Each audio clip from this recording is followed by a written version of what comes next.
3학년 여러분 반갑습니다. 이제 우리 1단원의 세 번째 소단원 화학반응에서 에너지 출입에 대해서 살펴보도록 할게요.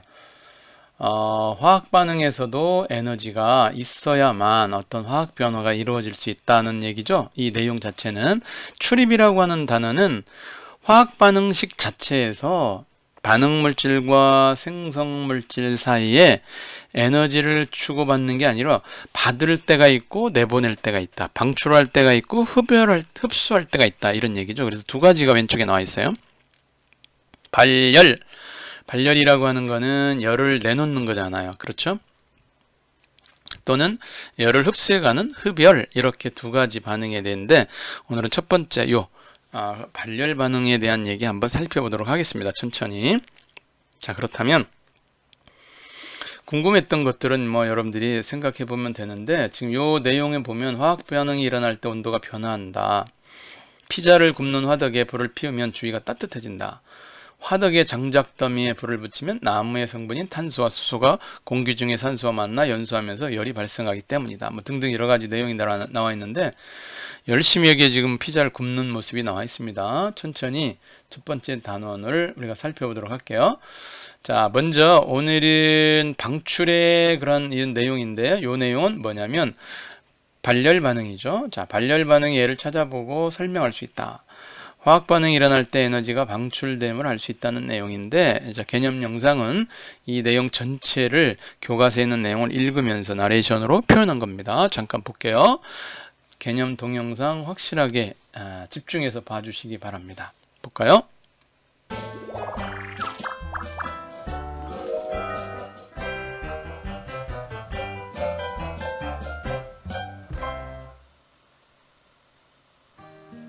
뼈나 관절, 인대 등을 다쳤을 때 다친 부위를 고정하기 위해 석고붕대를 감습니다. 물에 적신 석고붕대는 서서히 굳으면서 열이 발생하는데, 이는 석고의 주성분인 황산칼슘이 물과 화학 반응하기 때문입니다. 석고는 얼굴에 바르는 팩으로도 사용합니다. 석고팩을 바르면 서서히 굳으면서 열이 발생해 따뜻하게 느껴집니다. 이처럼 화학 반응이 일어날 때 주위로 열에너지를 방출하는 반응을 발열 반응이라고 하며, 발열 반응이 일어나면 주위 온도가 높아집니다. 발열 반응은 일상생활에서 다양하게 이용되고 있습니다. 가스레인지를 켜면 불꽃이 일어나는데, 이는 연료인 프로페인, 뷰테인 등이 연소하는 화학 반응으로 이때 발생하는 열에너지를 이용하여 음식을 데우거나 조리합니다. 또 자동차는 휘발유나 천연가스 등이 연소하면서 발생하는 열에너지를 이용해 움직이고, 철가루가 들어있는 손난로는 산소와 결합하면서 발생하는 열에너지가 손을 따뜻하게 합니다. 이외에도 화학 반응이 일어날 때 열에너지를 방출하는 반응으로는 철이 공기 중의 산소와 반응하여 붉은색으로 녹쓰는 반응, 금속과 산의 반응, 산과 염기의 반응 등이 있습니다.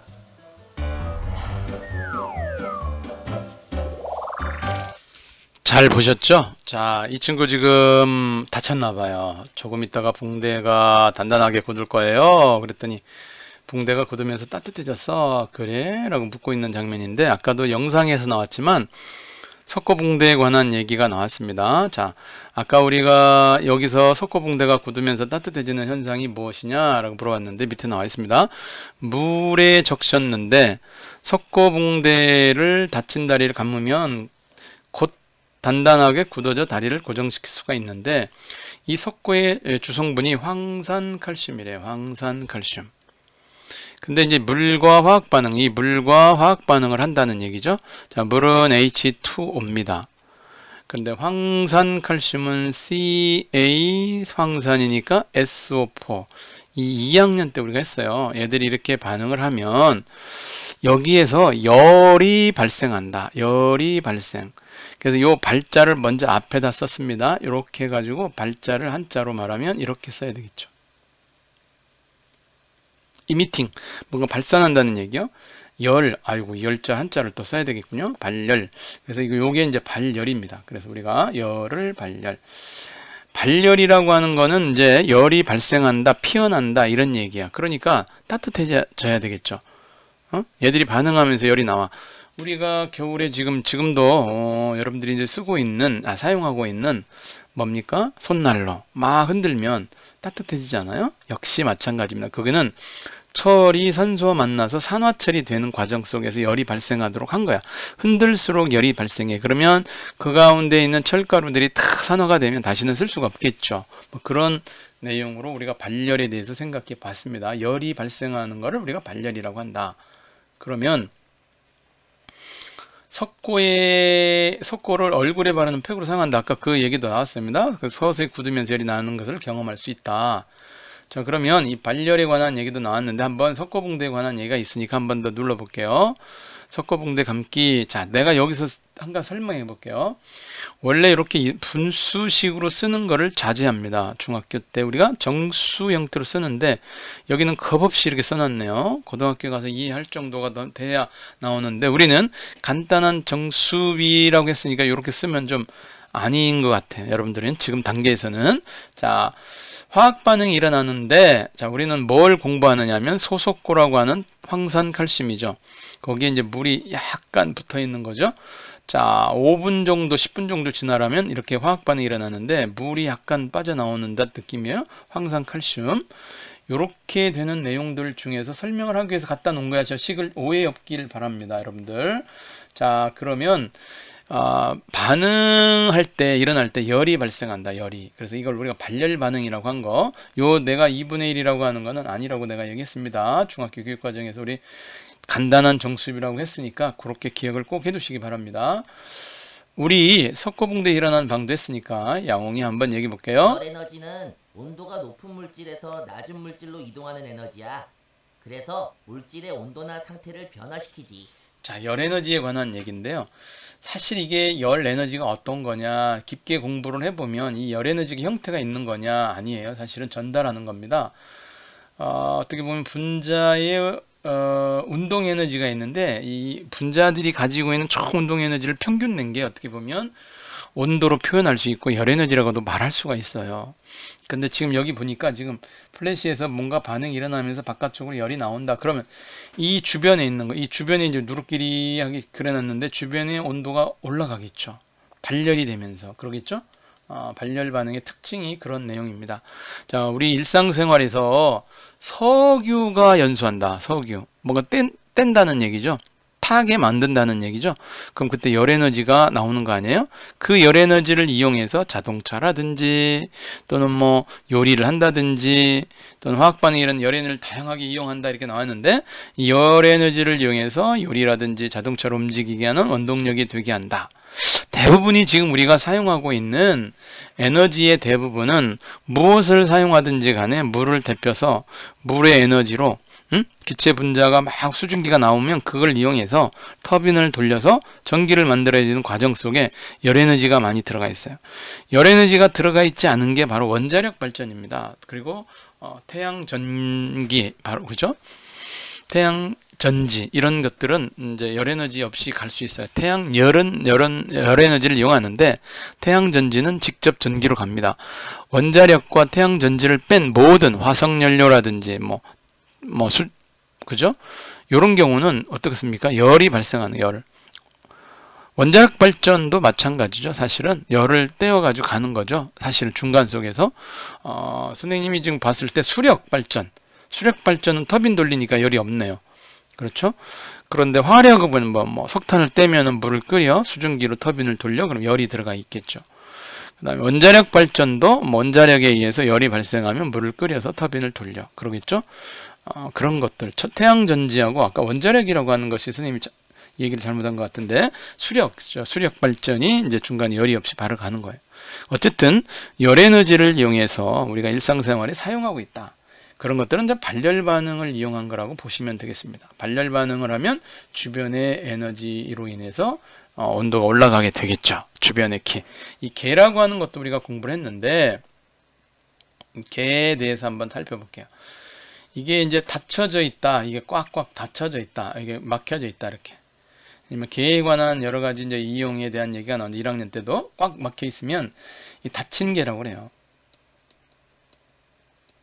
열린 개는 어떤 입자가 바깥으로 나갈 수가 있으면 열린 개입니다. 근데 고립개가 있어요. 이 닫힌 개는 입자는 나갈 수가 없어. 못 나가는데 에너지는 내보낼 수 있어. 에너지는. 근데 이렇게 이제 발열이 되면서 에너지를 내보내면 주위가 따뜻해지는. 고립개는 입자도 못 나가지만 에너지도 못 보내. 이런 게 이제 고립개라고 그래. 그래서 열린 개, 뭐 닫힌 개, 고립개, 개에 관한 시스템에 관한 얘기는 여러분 1학년 때부터 어떤 개에 대해서 우리가 공부를 했던 것 같아요. 기억을 해두시면 좋겠네요. 반복 학습이 아니라 복습을 한번 해봤습니다. 개에 관한 내용도 한번 설명을 해봤습니다. 덩달아서. 자, 그러면 우리는 지금 일상생활에서 열에 대한 얘기가 나오는데 어떻게 할 때 열이 발생했는가, 어떤 화학 반응에서는 어떤 것들은 열이 발생도 하는 거구나 이렇게 생각이 됩니다. 그래서 지금 손난로에 관한 얘기가 나와 있습니다. 손난로. 자, 우리 탐구 동영상 손난로 만들기를 직접 우리가 한번 해보도록 하겠습니다. 이 목표는 뭘 갖게 되냐면 열 에너지를 방출하는 화학 반응을 이용한 손난로를 만들 수 있다는데, 직접 한번 준비물 챙겨서 가보겠습니다. 철가루, 활성탄, 소금, 질석, 물 많네요. 그죠? 듣도 보지도 못했던 내용들이 여기 나와 있어. 여기 보니까 한번 살펴보겠습니다. 영상 속에서 직접 보아가면서 보겠습니다. 화학 반응을 이용한 손난로를 만들어 열 에너지가 방출되는 것을 확인하여 보겠습니다. 철가루, 자, 보이죠? 탄, 소금, 질석, 질석, 물, 비커, 유리막대, 스포이트, 포장용 부직포, 열 봉합기, 열 변색 붙임딱지, 가위, 실험복, 실험용 장갑, 보완경을 준비합니다. 열 봉합기를 이용해 철가루 혼합물을 넣을 봉투를 만들거나 이미 만들어진 봉투를 준비합니다.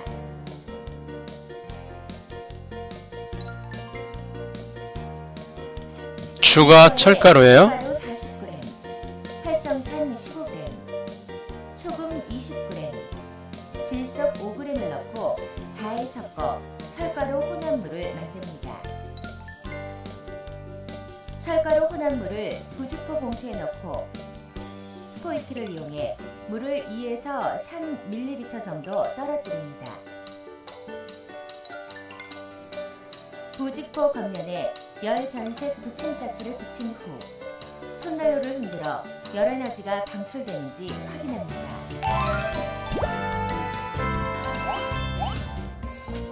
손난로를 만들 때 부직포를 사용하는 까닭은 부직포에 공기가 통과할 수 있는 미세한 구멍이 있기 때문입니다. 손난로를 흔들면 손난로 속의 철가루가 부직포에 미세한 구멍을 통해 들어온 산소와 화학 반응하여 산화철을 생성하면서 열 에너지를 방출합니다. 열 에너지의 방출은 열 변색 붙임딱지의 색깔 변화와 손에 전달되는 온기로 확인할 수 있습니다.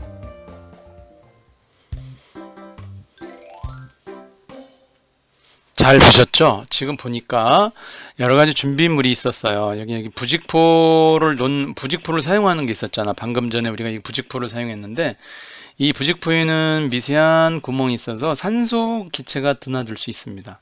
뻥뻥뻥뻥 뚫려 있다 이 말이야. 우리가 눈에 보이기는 다 막혀 있는 것 같지만 부직포를 사용하는 이유가 크게 나와 있고, 사실 이 손난로라고 하는 거는 철과 산소가 결합해서 산화철을 만드는 거야. 녹쓰는 반응을 만드는 거야. 깊게 생각하지 않아도 됩니다. 철이 녹쓰는 방향으로 산화돼서 산화철 되는 거구나. 그러다 보니까 이 반응이 잘 일어나도록 한 게 소금이라든지 활성탄 집어넣고요. 여기에 우리가 질석 같은 경우는 열이 지금 잘 이렇게 갖춰져 있어요. 뭐 빨리빨리 나가지 않도록 거기 품고 있을 수 있도록 하는 거라고 보시면 되겠습니다. 자, 그러면은 이렇게 한 다음에 자, 여기다 집어넣어서 열 봉합기로 했는데, 열 변색 붙임딱지를 넣으면 지금 열이 없으면 파란색인데 막 흔들어 갖고 열이 나면 빨간색으로 났던 것을 우리가 봤죠, 실험에서. 그러면 열 변색 붙임딱지를 붙이면 눈으로 온도 변화를 확인할 수 있어. 자, 눈으로 온도 변화를 확인할 수 있다고 그랬으니까 그건 여러분들이 보아주면 되고요. 자, 이 기능을 한번 볼게요. 철가루라고 하는 거는 이제 표면적이 넓어. 이렇게 뭐 가로로 내면은 철이 이게 뭐 사각형이다 그러면 이게 표면적이 적은데 이걸 가로로 내면은 표면적이 되게 많아지죠. 당연하죠. 왜냐면 우리가 간단하게 생각해 보면 요 녀석을 반을 자르면은 이 자른 단면이 새로운 면이 생기잖아. 이렇게 이쪽에도 하나 생기고 이쪽에 하나 면이 자를수록 면이 자꾸 단면이 생기니까 산소와 접촉하는 면이 많아지는 거야. 그래서 잘게 부시는 거야. 대표적으로 사탕을 이렇게 먹으면은 오래 녹여서 먹어야 되지만 부셔버리면 표면적이 많아서 내 속에 있는 침이 닿는 면적이 많아서 빨리 쉽게 녹는 거하고 똑같아요. 그래서 철가루로 만드는 이유는 표면적을 넓게 하겠다는 얘기와 똑같습니다. 그래서 이제 산소와 잘 접촉할 수 있도록 철과 산소가 접촉이 잘 늘어나도록 한 거예요. 그럼 이제 산화 반응이라고 하는 것은 철이 산소와 결합하는 거죠. 그럴 때 열이 잘 발생한다. 발열 반응이죠. 발열 반응. 그런데 왜 소금을 넣느냐? 소금이나 활성탄은 산화 반응이 빠르게 일어나도록 도와준다. 촉매 역할이에요. 자기는 그 반응에 직접 개입하지 않으나 도와준다. 이렇게 해서 우리가 촉매라고 합니다. 이 질석이라고 하는 거는 단열성이 있다. 구멍이 뻥뻥뻥뻥 나는 우리가 패딩 옷과 같은 그때 어떤 역할을 하냐면 깃털 같은 역할을 해주는 거야. 손난로에서 너무 많은 열이 빨리 발생해가지고 손으로 전달되면 화상을 입을 수 있으니 적절히 품고 있다가 조금씩 내보내는 역할도 한다 이런 얘기죠. 손난로 속 철이 전부 산화됐다. 산소와 다 결합해버리면 이미 산화철로 다 만들어져 버렸으니까 변했다. 화학 반응이 끝났기 때문에 더 이상 반응이 일어나지 않는다 이런 얘기예요. 그럼 이제 손난로로는 기능을 다 한 거야. 이제 버려야 되죠. 그럴 때는 자 이렇게 철과 산소의 만남, 철의 산화로 손난로 발열 반응에 관한 예를 살펴봤습니다. 자 그렇다면 이 내용에 관한 우리 정리를 한번 해보도록 하겠습니다. 손난로에 관한 정리를 해보는데 손난로를 만들 때 부직포를 사용하는 것은 아까 산소가 잘 공기 중에는 질소도 있고 산소도 있지만 산소가 잘 드나들 수 있도록 하는 거죠. 그래서 공기가 통과할 수 있는 미세한 구멍이 있어서 공기 중에 산소가 들어갈 수 있도록 철가루가 만날 수 있도록 반응할 수 있도록 도와준다. 이렇게 써주시면 되겠습니다. 여러분들은 영상을 정지시켜서 잘 쳤고요. 손난로를 흔들면 열이 발생하는 현상을 화학 반응에서 열에너지 출입으로 설명해 보자. 어떻게 되죠? 열이 발생하는 거니까 발열 반응이죠. 철가루가 산소와 화학 반응에서 산화철을 생성할 때 열에너지를 방출한다. 발열 반응이 되겠습니다. 발열 반응까지도 우리가 살펴봤습니다. 자, 그 다음에 부직포 봉투 사용하는 것은 미세한 구멍이 있어서 혼합물을 흔들면 이 구멍을 통해서 들어온 산소와 결합을 잘 도와준다. 이 구멍으로 산소가 들어와서 산화철을 만들 때 열에너지를 방출한다. 그래서 발열 반응이라고 했습니다. 철과 산소가 만나서 발열 반응을 하는 과정이 이렇게 나왔습니다. 그러면 우리가 식을 쓰면은 철과 산소가 만났어요. 산화철이 됐어요. 개수가 안 맞아요. 맞춰줘야 됩니다. F가 2개니까 얘게 2개.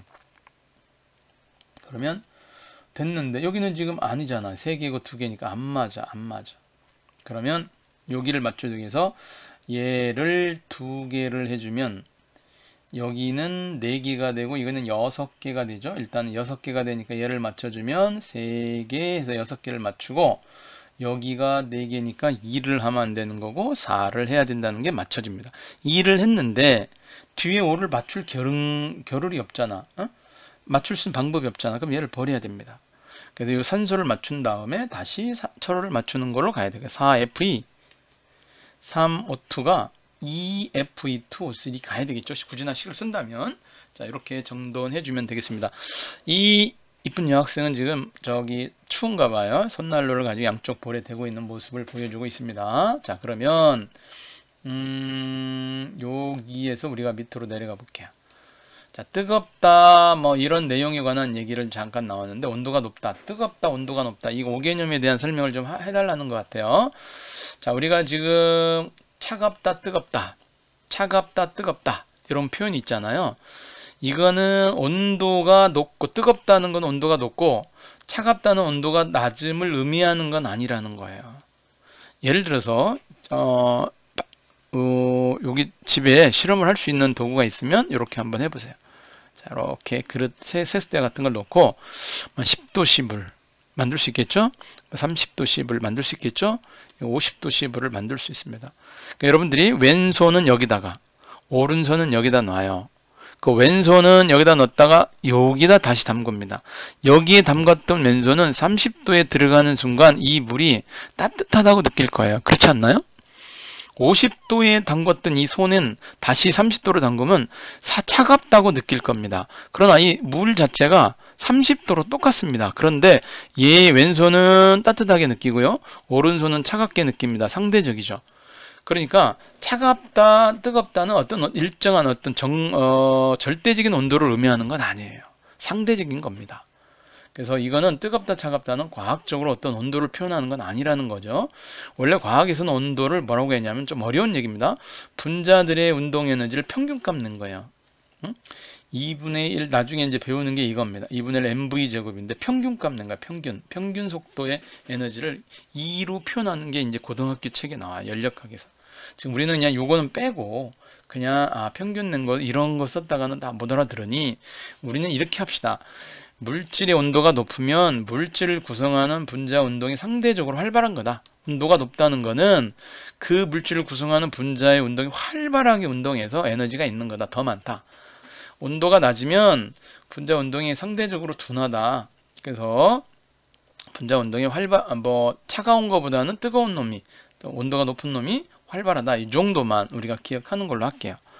여기는 간단하게 5개념을 잡을까봐 더 추가적으로 설명한 내용이다. 이렇게 받아주시면 좋겠습니다. 자, 그렇다면 여러 가지 발열 반응인데 우리가 여기서 보니까 화학 반응이 일어날 때 열 에너지를 방출한다. 출입 중에서 방출한다. 그러면 이런 것들은 우리가 발열 반응이라고 그랬죠. 그럼 발열 반응은 연소, 뭔가 탄소와 결합해서 탄은 태우는 방향이야. 금속이 녹쓰는 산화되는 거야. 금속과 산이 반응했다. 금속과 산이 반응하면 맹렬히 반응하면서 기체인 수소로 기체를 냅니다. 산과 염기가 반응하면서 중화 반응이 일어나면서 중화 반응이 일어나면서 중화열을 발생시키는 걸 또 고등학교 때 배우게 돼요. 우리는 여기서는 종류만 보게 되었습니다. 그러면 여러 가지 발열 반응을 살펴보도록 하면 이렇게 이제 하나 예를 들어줬습니다.